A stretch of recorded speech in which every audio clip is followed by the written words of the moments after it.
5 साल आप एमसी निगम में रहे, क्या क्या काम अधूरे रह गए हैं जो इस बार जीतने के बाद करने वाले हैं? विपक्ष पार्टी जो है वो आरोप लगा रही है, भ्रष्टाचार का आरोप भी आपके ऊपर लग रहा है। दिल्ली में 3 बड़े बड़े कूड़े के पहाड़ हैं जिसको निगम में 15 साल बीजेपी राज करने के बाद भी खत्म नहीं कर पाई। क्या आप हमारे पूरे क्षेत्र में जाके देख लीजिए, अगर कोई ये सिद्ध कर दे कि विनय गौर ने किसी से 1 रुपया कभी भ्रष्टाचार का किसी से लिया हो और वो सिद्ध कर दे तो मैं राजनीति से इस्तीफा दे दूंगा। लेकिन सर अभी विकासपुरी में बहुत सारी जगह ऐसी हैं जहां पर बहुत ज़्यादा गंदगी भी देखी जा रही है। नालियों की समस्या लगभग 3 महीने पहले की बात करेंगे तो यहाँ नालियों का इतना बुरा हाल था, क्या कहेंगे उसके लिए? आयो है राजस्थान रो खुदरो OTT प्लेटफॉर्म जठे आपने मिलसी वेब सीरीज, फिल्म, कविताएं, कहानियां और भी बहुत कुछ देखबा वास्ते अभी डाउनलोड करो स्टेज ऐप। नमस्कार, मैं दिव्या और इस वक्त आप देख रहे हैं झलको दिल्ली। लगातार चुनावों को लेकर आरोप प्रत्यारोप भी देखने को मिल रहे हैं और तीनों पार्टी की तरफ से जोरदार प्रचार भी किया जा रहा है। इस वक्त हम लोग विकासपुरी विधानसभा की सैनिक एन्क्लेव जो कि 112 वार्ड नंबर है और यहाँ पर बीजेपी उम्मीदवार हैं रीता विनय गौड़। इस वक्त हम उसी वार्ड में हैं और हमारे साथ विनय गौड़ मौजूद हैं जो कि रीता जी के हस्बैंड हैं। इनसे जानने की कोशिश करते हैं कि आने वाले चुनाव में, आने वाले समय में जनता इनको अगर विजयी बनाती है तो क्यों बनाए, इनके क्या एजेंडा है, किस तरीके से ये काम करने वाले हैं। और आपको ये भी बता देते हैं कि 2017 में जब चुनाव हुए थे तब भी जनता ने इनको भारी बहुमत से विजयी बनाया था। एक बार फिर से पार्टी की तरफ से इनको मौका दिया गया है। तो अब जनता के बीच में लगातार जा रहे हैं, पदयात्रा शुरू हो चुकी है, लगातार जो है प्रचार किया जा रहा है। ऐसे में जनता क्या इस बार इनको विजयी बना पाएगी, ये इन्हीं से जानते हैं। सर पहले तो बहुत बहुत शुक्रिया। धन्यवाद मैडम। सर सबसे पहला मेरा यही सवाल होगा, पहले भी जनता ने आपको विजयी बनाया और एक बार फिर से पार्टी ने आपको मौका दिया है, क्या कुछ कहेंगे, क्या एजेंडा है आपके, संकल्प क्या है जनता के लिए? हमारा संकल्प सिर्फ इतना है कि हम अपने वार्ड को, अपने क्षेत्र की जनता को ज़्यादा से ज़्यादा सुविधा दे सकें और अपने क्षेत्र का विकास कर सकें और अपनी पार्टी को मजबूत करके मोदी जी को अपने ज़मीनी लेवल से ऊंचा करके ले जाएं। पिछली बार 5 साल आप एमसी निगम में रहे, क्या क्या काम अधूरे रह गए हैं जो इस बार जीतने के बाद करने वाले हैं? पिछले 2017 में हमारे क्षेत्र की जनता ने हमें इतना बड़ा बहुमत दिया कि हमारे आसपास की 3 विधानसभाओं में हमसे ज़्यादा कोई मतों से नहीं जीता, सब रिकॉर्ड मतों से हम लोग जीते। और उसके बाद हमने लगातार अपने क्षेत्र की सेवा करने में काम किया। हमारे क्षेत्र की बहुत ही दुर्दशा थी, जगह जगह कूड़े के ढेर होते थे। हमारा ये नजफगढ़ नाला है, इसके ऊपर करीब 400 ट्रक कूड़े का ढेर, एक मिनी गाजीपुर टाइप का बना हुआ था। हमने वो 400 ट्रक मलबा हटा के और वो सारा रोड क्लियर करके आज वो हमारा एक पिकनिक स्पॉट टाइप का बन गया है। वहाँ पे तिरंगा झंडा भी लगा हुआ है, हमने बेंचेज भी लगाई हैं सफाई करा के और बैरिकेड लगा के। आज वहाँ पे बच्चे लोग या बुजुर्ग लोग शाम को सुबह बैठने जाते हैं। और फिर इसके अलावा लगातार पिछले जो भी हमारी वार्ड की कुछ समस्याएं थी, एक तो हमारा अनऑथराइज वार्ड था। अनऑथराइज वार्ड होने के नाते सरकार का फंड नहीं लगता था। दूसरे केजरीवाल सरकार ने MCD को फंड नहीं दिया जिस तरह से देना चाहिए। फिर भी विषम परिस्थितियों में भी हमने लगातार अपने क्षेत्र की सेवा की। 8 ऑटो टिपर लगाए, डोर टू डोर कूड़ा उठाने का काम किया। उसके अलावा 407 लगाई जो नालियों के गार्बेज उठाने का काम कर रहे थे। और 2 गाड़ी 909 लगाई, उससे भी हम नालियों का गार्बेज उठा के इसको वार्ड से बाहर भेजते थे। इसी तरह से हमारे वार्ड में एक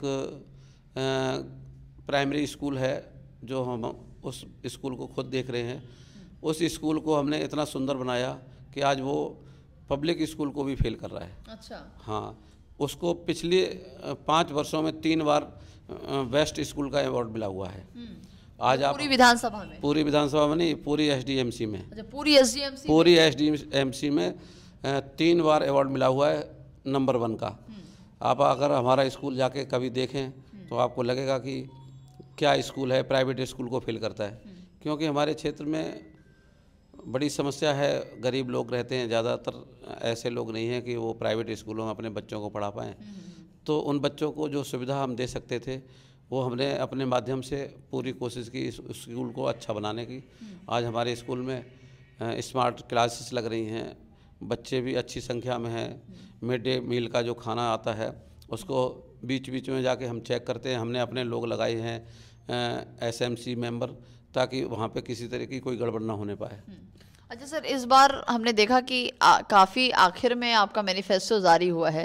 लगभग 2 दिन पहले का ही मैनिफेस्टो आपकी पार्टी ने रिलीज़ किया है। उसमें बहुत से पॉइंट्स हैं, कुछ चीज़ें बताएंगे मैनिफेस्टो में क्या क्या है? मैनिफेस्टो में हमारा मैनिफेस्टो सिर्फ इतना है कि हम सेवा भाव से अपने क्षेत्र की जनता का काम करते हैं।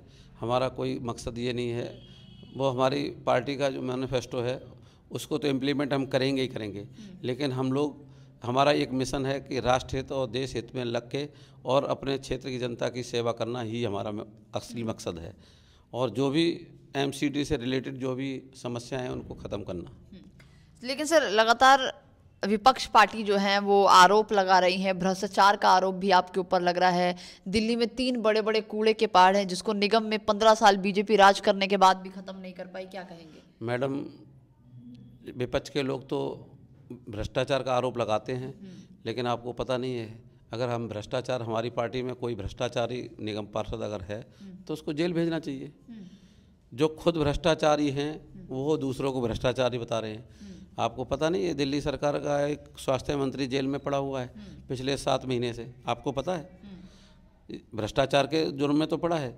दूसरा, इनका मनीष सिसोदिया, वो उप मुख्यमंत्री हैं, वो जेल में जाने वाले हैं, उनके खिलाफ भी संगीन आरोप है।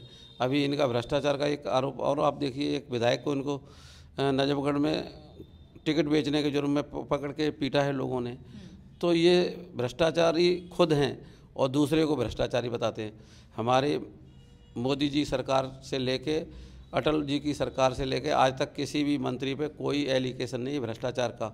और मैं आपको दावे के साथ कह सकता हूँ, आप हमारे पूरे क्षेत्र में जाके देख लीजिए, अगर कोई ये सिद्ध कर दे कि विनय गौर ने किसी से 1 रुपया कभी भ्रष्टाचार का किसी से लिया हो और वो सिद्ध कर दे, तो मैं राजनीति से इस्तीफा दे दूंगा। अच्छा, मतलब इतनी पावर रखते हैं आप? बिल्कुल जी, इस प्रूफ के साथ, कोई प्रूफ करके दिखा दे।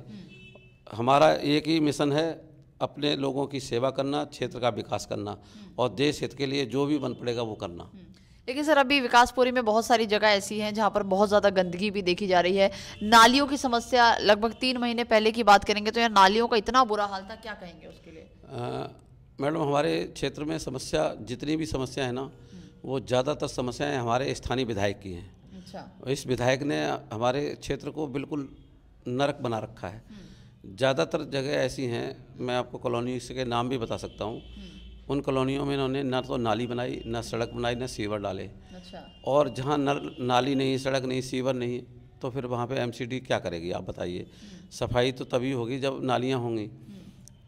पिछले 3-4 महीने से जब से हमारा कार्यकाल ख़त्म हुआ है, तो MCD के कर्मचारी भी थोड़ा सा लापरवाही करते रहे। कुछ हमारी अफसरों ने भी थोड़ी सी लापरवाही की, इस वजह से थोड़ी सी कूड़े की दिक्कत आई, लेकिन उसको मैं धीरे धीरे सब कुछ ठीक कर रहा हूँ। और आने वाले 4 तारीख के बाद जो 7 तारीख को रिजल्ट आएगा, मैं आपको यकीन दिला रहा हूँ 15 दिन के अंदर पूरे वार्ड को बिल्कुल 1 नंबर का वार्ड बना के रखूँगा। अच्छा, वार्ड को बदलाव वार्ड में कर ही देंगे? अच्छा, जो भी प्रॉब्लम अभी 3-4 महीने में हुई है, इनको प्रॉब्लम को बिल्कुल सॉल्व करके, जैसा हमारा स्मार्ट वार्ड हुआ करता तो इस तरह से बनाएंगे उसको। अच्छा सर, एक चीज़ और बताइए, पहले की बात करें और अब की बात करें तो कहीं ना कहीं पहले शायद आपका एक पार्टी से मुकाबला था, लेकिन इस बार कांग्रेस भी है, आम आदमी पार्टी जो जोर लगा रही है, इसको किस तरीके से देखते हैं? चुनौती है कहीं ना कहीं? मैं मोदी जी का एक छोटा सिपाही हूँ और चुनौतियों से हमें डर नहीं लगता। हम अपने काम के दम पर लोगों की सेवा हमने की है 5 साल में। लोगों से हमारा एक अपना घर जैसा नाता बना हुआ है। और मैं आपको एक ही बात कहता हूँ कि कोई नहीं है टक्कर में और क्यों पड़े हो चक्कर में। हमें हराने की ताकत न आम आदमी पार्टी में न कांग्रेस में। इसलिए इस सवाल का कोई जवाब आप खुद ढूंढ सकते हो, कोई दिक्कत नहीं है। मतलब आपने पहले डिसाइड कर दिया है कि इस बार वापस से रीता बिना गौरी आने वाले हैं? तय है जी, ये भगवान की कृपा है, हमारे क्षेत्र की जनता का आशीर्वाद है। मैं आपको यकीन दिला रहा हूँ कि आप 7 तारीख को जब मिलेंगे ना, तो आपसे फिर हम दोबारा इंटरव्यू आपको देंगे। मैंने जितने भी 5 साल में काम किए हैं मैंने पिछले 4 साल का जो रिकॉर्ड है हमने अपने इस बुकलेट में छापा है, लिखा हुआ है, सब कुछ लिखा है। अगर मैं ये बुक भी क्षेत्र में भेज रहा हूँ और हमने जो जो काम किए हैं सब कुछ इसमें लगा के, कोरोना काल से लेके आज तक जो भी सारे फ़ोटोज़ हैं, ये जो हमारे पॉइंट हैं, जो जो हमने काम किए हैं सारा कुछ हमने दिया है। और हम तो अपने काम गिनाने में विश्वास रखते हैं। विपक्ष का काम जो है वो अपना विपक्ष कर रहा है, लेकिन आज स्थिति क्षेत्र की ये है कि केजरीवाल के विधायक क्षेत्र में जाते हैं, लोग रास्ता रोक के खड़े हो जाते हैं, बोले बाहर हो जाइए आप क्षेत्र में, आपने जब काम नहीं किया तो यहाँ आने की ज़रूरत नहीं है, आपको वोट नहीं देंगे। लेकिन ये अभी एक छोटी सी घटना थी, इन्होंने एक धरने पे बैठे लोगों को मारपीट करके, गुंडा भेज के और उनका मारपीट खुद कवर किया, आपने उसने कवर किया, मैं भी वहाँ मौजूद था जब आपने बुलाया था। तो ये गुंडागर्दी पे उतरे हुए हैं, धमकी देने में लगे हुए हैं। और सबसे गलत बात तो ये है कि हम लोग इस एरिया में कम से कम 30-35 साल पुराने लोग रह रहे हैं, उन कॉलोनियों में काम नहीं होता, वहाँ फंड नहीं लगाते और नई ज़मीन काट के उन ज़मीनों में जाके रोड, सड़कें, नाली बना रहे हैं। अच्छा। हाँ, ये इनका सबसे बड़ा घोटाला है। राशन कार्ड आज तक इन्होंने कोई बनाया नहीं, राशन की दुकानें 3 दिन से 2 दिन से ज़्यादा कोई खोलता नहीं, सब दुकानों से इनकी मंथली बंधी हुई है। इस तरह से ये सारे के सारे भ्रष्टाचार में लिप्त हैं और किस मुंह से ये क्षेत्र की जनता के बीच में जाएंगे वोट मांगने के लिए। जिस तरीके से आपने देखा कि लगातार चुनाव का दौर चल रहा है और एक पार्टी दूसरी पार्टी पर आरोप प्रत्यारोप कर रही है। इस वक्त हम सैनिक एन्क्लेव के 112 वार्ड नंबर में थे। इनका जिस तरीके से कहना है साफ तौर पर कि जनता का भारी बहुमत इनको मिलने वाला है, भारी समर्थन इनको मिल रहा है। पहले जब 5 साल इन्होंने काम किया उसका फल कहीं ना कहीं इस बार भी जनता इनको देने वाली है। अब देखना यही होगा कि जनता इनको क्या पसंद करने वाली है या फिर किसी और पार्टी को चुनने वाली है, ये देखना बेहद खास होगा। फिलहाल के लिए बस इतना ही, अपनी राय जरूर दीजिएगा। और जिस वार्ड की जितनी भी जनता, 112 वार्ड की जो भी जनता इस वीडियो को देख रही है, उन सबसे भी यही गुजारिश है कि कमेंट करके जरूर बताइएगा कि इस बार आप कौन सी पार्टी को विजयी बनाने वाले हैं। फिलहाल के लिए बस इतना ही।